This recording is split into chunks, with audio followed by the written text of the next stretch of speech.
हिंदी भाषा में ऐसे बहुत से शब्द होते हैं जो एकार्थक प्रतीत होते हैं, परंतु उनके अर्थ में भिन्नता होती है। मतलब उसको उच्चारण हम करेंगे तो लगेगा कि वही शब्द है, लेकिन उसके अर्थ में भिन्नता होती है, कुछ अंतर होता है।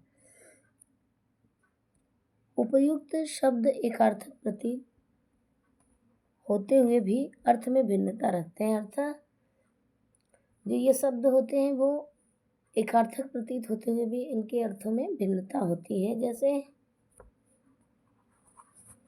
देखते हैं, अधिक और पर्याप्त, दो शब्द है क्या, अधिक और पर्याप्त। अधिक का मतलब क्या होता है और पर्याप्त, इसमें अधिक हम ऐसा लगता है कि इनको जब उच्चारित करते हैं, बोलते हैं, तो ऐसा लगता है कि जैसे ये एक ही अर्थ वाले शब्द हैं, लेकिन फिर भी इनमें भिन्नता होती है। तो यहाँ अधिक का मतलब होता है जरूरत से ज़्यादा। अधिक का मतलब होता है जरूरत से ज़्यादा।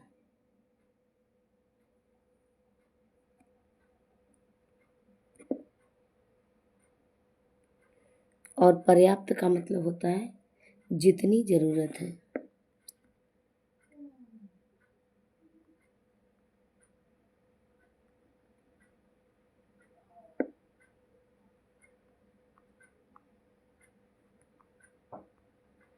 इसी तरह से अन्य शब्दों के भी बहुत से उदाहरण आपके पास प्रस्तुत करते हैं। जैसे कि दिया एक शब्द अनिवार्य। अनिवार्य एक शब्द है और आवश्यक उससे मिलता हुआ शब्द है। तो यहाँ पे अनिवार्य मतलब होता है जिसका बिना, अनिवार्य का मतलब होता है जिसके बिना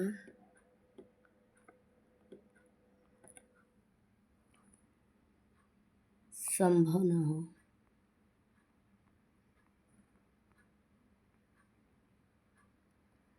जिसके बिना संभव न हो वह क्या होता है, अनिवार्य। और आवश्यक क्या होता है, जो जरूरी हो। मतलब अनिवार्य अति आवश्यक है और आवश्यक जरूरी है। इसके बाद फिर है अनुरोध। अनुरोध और प्रार्थना। यहाँ पर अनुरोध का मतलब है विनती करना। क्या है, विनती करना। और प्रार्थना का मतलब होता है निवेदन करना। क्या होता है, निवेदन करना। और फिर दूसरा शब्द है हमारे पास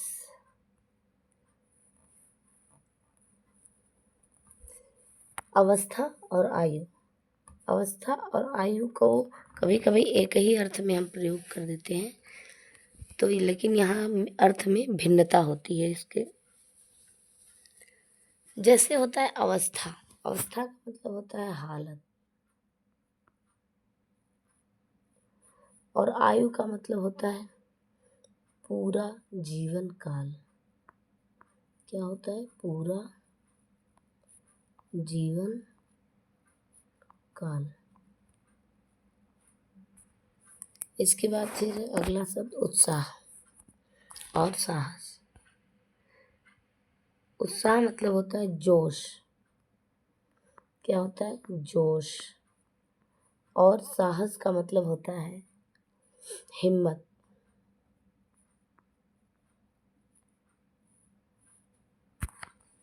उत्साह मतलब जोश होता है, साहस मतलब हिम्मत होता है, लेकिन दोनों को कभी कभी एक ही अर्थ में प्रयोग किए कर दिए जाते हैं, क्योंकि ये एकार्थक प्रतीत होते हैं।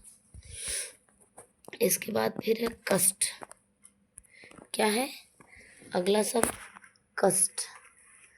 कष्ट क्या होता है और क्लेश क्या होता है, तो यहाँ पर देखते हैं। कष्ट का मतलब होता है सभी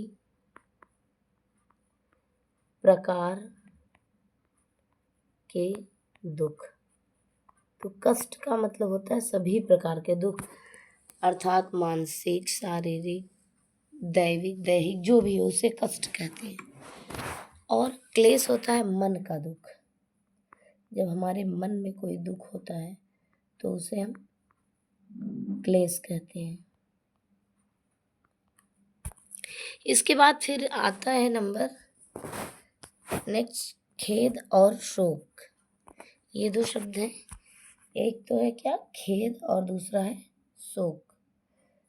खेद का मतलब होता है गलती करने पर दुख प्रकट करना। गलती करने पर दुख प्रकट करना। और शोक का मतलब होता है मृत्यु पर दुख प्रकट करना। किसी की मृत्यु पर जब हम दुख प्रकट करते हैं तो उसे शोक कहते हैं। मृत्यु पर दुख प्रकट करना क्या होता है, वह होता है शोक। इसके बाद हमारा अगला शब्द है वो है ग्लानि और लज्जा। ग्लानि और लज्जा ये दोनों सेम मतलब एक जैसे दिखते हैं, लेकिन इनमें सूक्ष्म अंतर होता है। ग्लानि का मतलब होता है गलत काम पर पछतावा।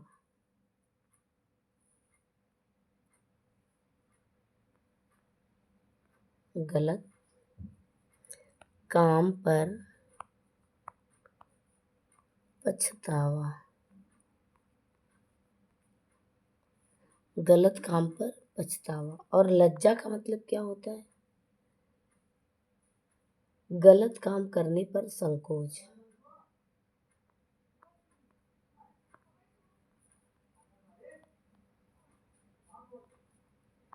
गलत काम करने पर जो संकोच होता है वह उसे क्या कहते हैं, लज्जा कहते हैं। तो यहाँ पर हम देख रहे हैं कि ग्लानि जो होती है कार्य करने के बाद होता है, लेकिन लज्जा कार्य करने से पहले ही होता है। इसके बाद फिर है हमारा अगला शब्द दुर्गम और अगम। दुर्गम अगम, यहाँ पर भी ये दोनों समान एक ही एकार्थक प्रतीत होते हैं। तो यहाँ पर देखते हैं दुर्गम मतलब होता है जहाँ पहुँचना कठिन हो।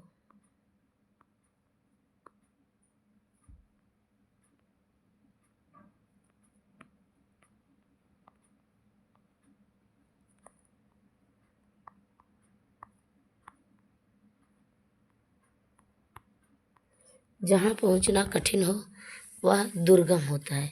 लेकिन जहाँ पर पहुँचना क्या हो, असंभव हो, संभव ना हो, वह अगम होता है।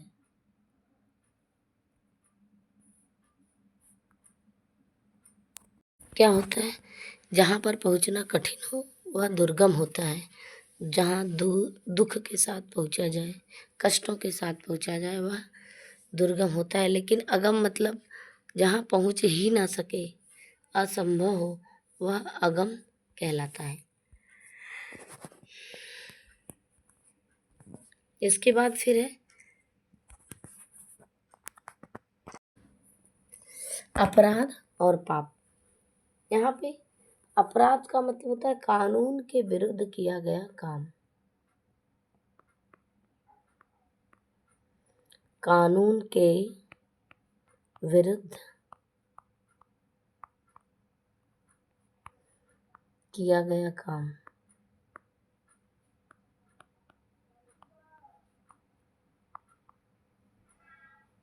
यह क्या होता है, अपराध। लेकिन अनैतिक काम जो होता है वह पाप होता है। जो मानवता के विरुद्ध हो वह काम क्या होता है, अनैतिक काम, पाप के अंतर्गत आता है। इसके बाद फिर है नेक्स्ट शब्द क्या है, स्नेह और प्रेम। प्रेम प्रणय सभी के प्रति हो सकते हैं। प्रेम का मतलब प्रणय भी होता है और यह सभी के प्रति हो सकते हैं।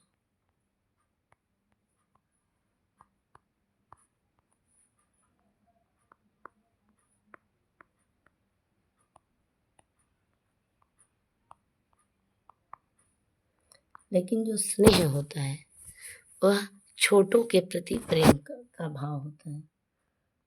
स्नेह जो होता है वह छोटों के प्रति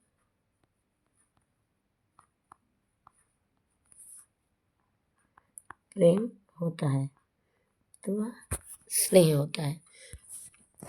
इसके बाद फिर है श्रम और परिश्रम। ये दो एकार्थक प्रतीत होने वाले समय, कहीं कहीं हम लोग श्रम को भी परिश्रम और परिश्रम को श्रम मान लेते हैं। तो यहाँ पे क्या होता है, जो श्रम होता है वह केवल शारीरिक मेहनत होता है। शारीरिक मेहनत को हम क्या कहते हैं, श्रम कहते हैं। लेकिन जो परिश्रम होता है वह शारीरिक और मानसिक दोनों होता है। परिश्रम जो होता है वह शारीरिक और मानसिक दोनों प्रकार का परिश्रम मेहनत होता है, दोनों प्रकार का श्रम होता है। इसके बाद फिर है सहयोग।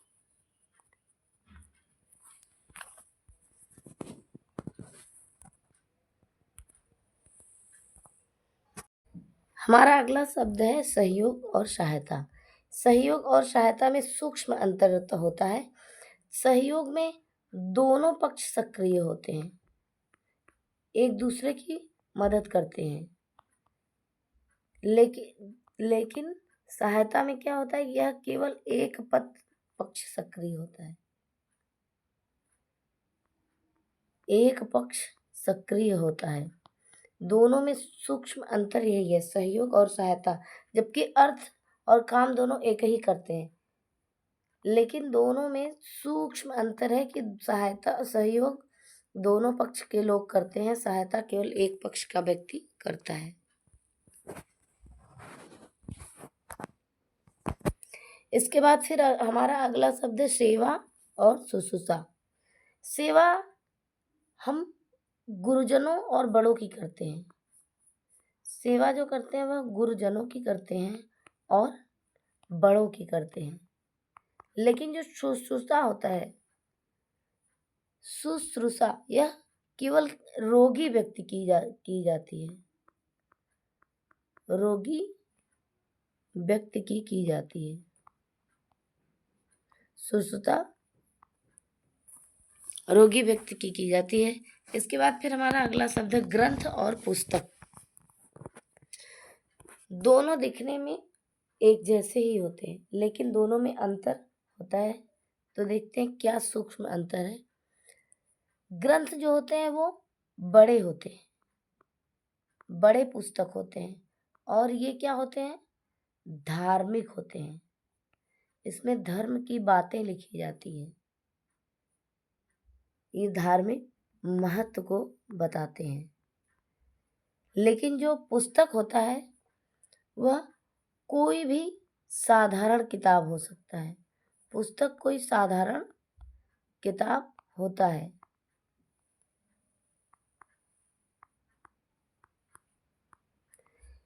इसके बाद फिर हमारा अगला शब्द है सम्राट, राजा। सम्राट शब्द राजाओं के लिए किया जाता है, बड़े बड़े राजाओं के लिए सम्राट शब्द का प्रयोग होता है।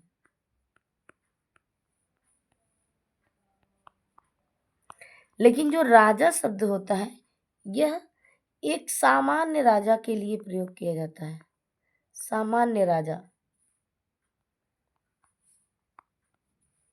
इसके बाद फिर हमारा अगला शब्द है लोभ और तृष्णा। लोभ और तृष्णा में भी इसी तरह सूक्ष्म अंतर होते हैं। लोभ जो होता है वह किसी वस्तु को पाने की इच्छा होती है, पाने की इच्छा होती है वह लोभ के अंतर्गत आती है, लेकिन जो तृष्णा होता है वह अधिक से अधिक पाने की इच्छा होती है, अधिक से अधिक पाने की इच्छा।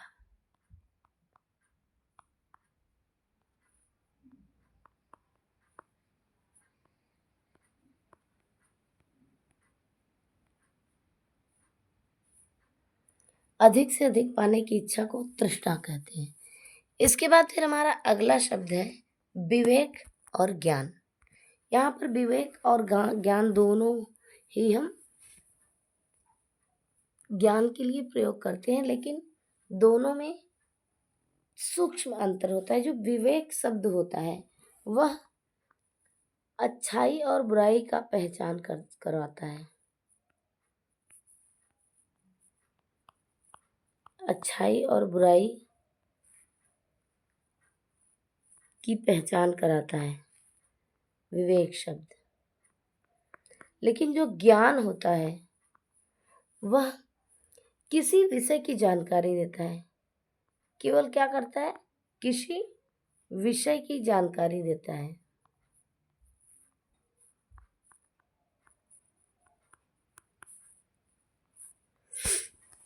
इसके बाद फिर अगला है हमारा न्याय और निर्णय। जो न्याय शब्द होता है वह सत्य और असत्य का फैसला करता है। न्याय का करता है, सत्य और असत्य का फैसला करता है। लेकिन जो निर्णय होता है वह सभी प्रकार का फैसला करता है। निर्णय सभी प्रकार के फैसले करता है।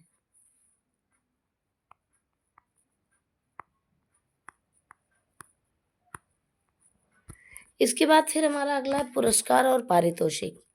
अक्सर पुरस्कार और पारितोषिक दोनों के लिए एक ही शब्द का प्रयोग कर दिया जाता है, एक ही जगह इन दोनों को प्रयोग किया जाता है। तो जबकि पुरस्कार जो होता है वह अच्छे कार्यों का इनाम होता है,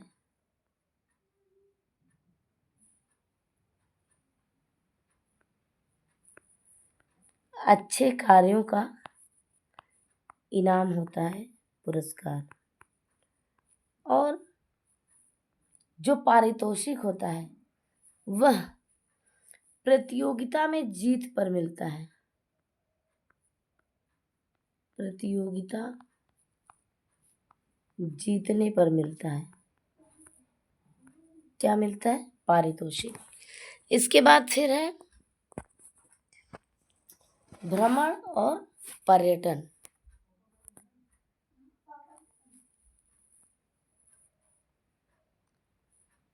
भ्रमण का अर्थ होता है घूमना या सैर करना।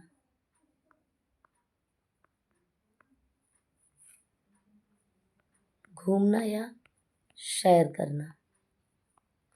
लेकिन पर्यटन का क्या अर्थ होता है दोस्तों, यहाँ पर देश विदेश के स्थानों पर घूमना।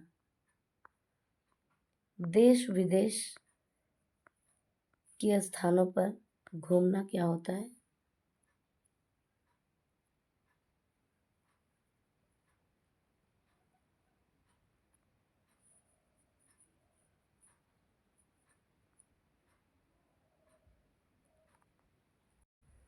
देश विदेश घूमना, यह क्या होता है, पर्यटन कहलाता है। और भ्रमण जो होता है वह केवल घूमना या सैर करना कहलाता है। इसके बाद फिर है अगला क्या है, भ्रम और संदेह। भ्रम झूठा ज्ञान होता है, झूठा ज्ञान जो होता है वह भ्रम होता है। लेकिन संदेह जो होता है वह अनिश्चय भरा ज्ञान होता है, एकदम अनिश्चित ज्ञान जो होता है वह क्या होता है, संदेह होता है। इसके बाद फिर है दया और कृपा। ये दो शब्द। दया दुखियों के प्रति होता है। दया की जो भावना होती है वह दुखियों के प्रति होता है।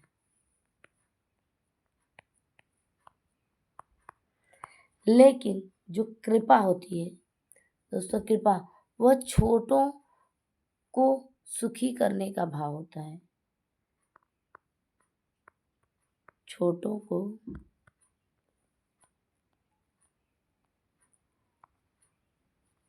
सुखी करने का भाव होता है।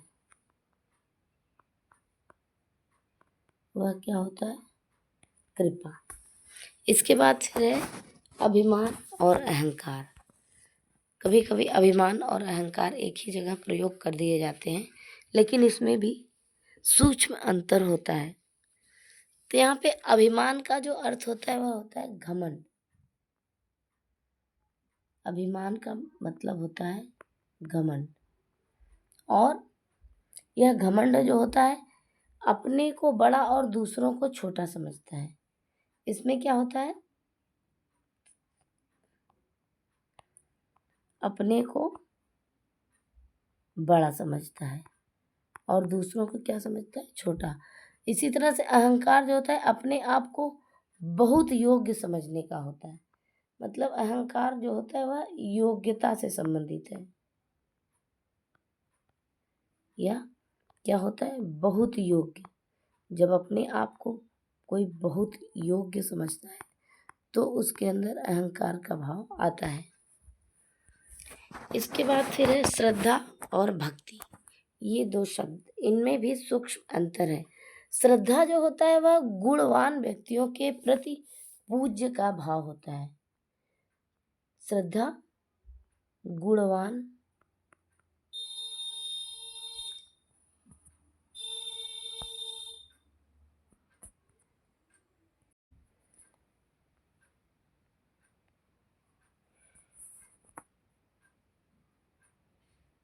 गुणवान व्यक्तियों के प्रति होता है।